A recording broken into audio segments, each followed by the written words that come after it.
Can I take your order?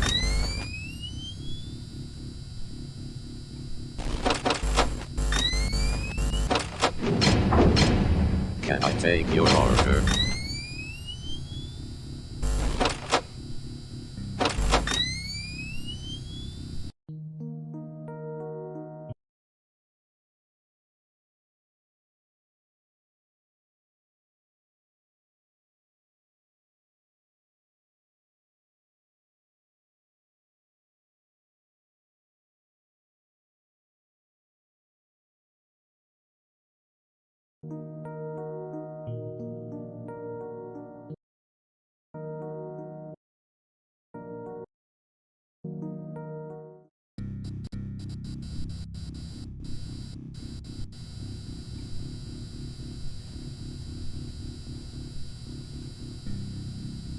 Can I take your order?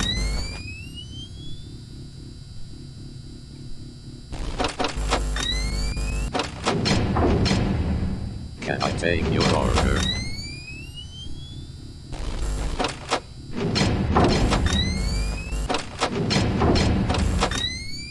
Can I take your order? Can I take your order?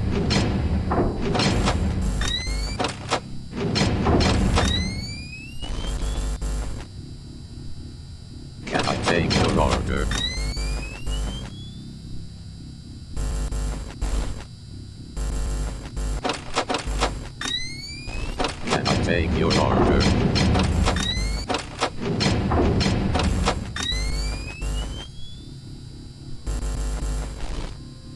Can I take your order?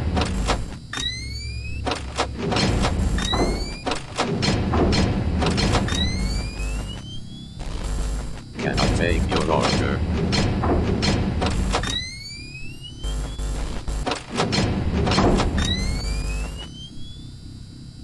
Can I take your order?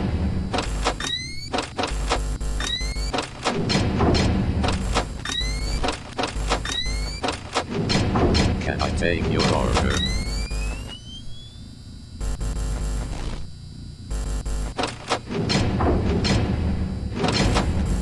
Can I take your order?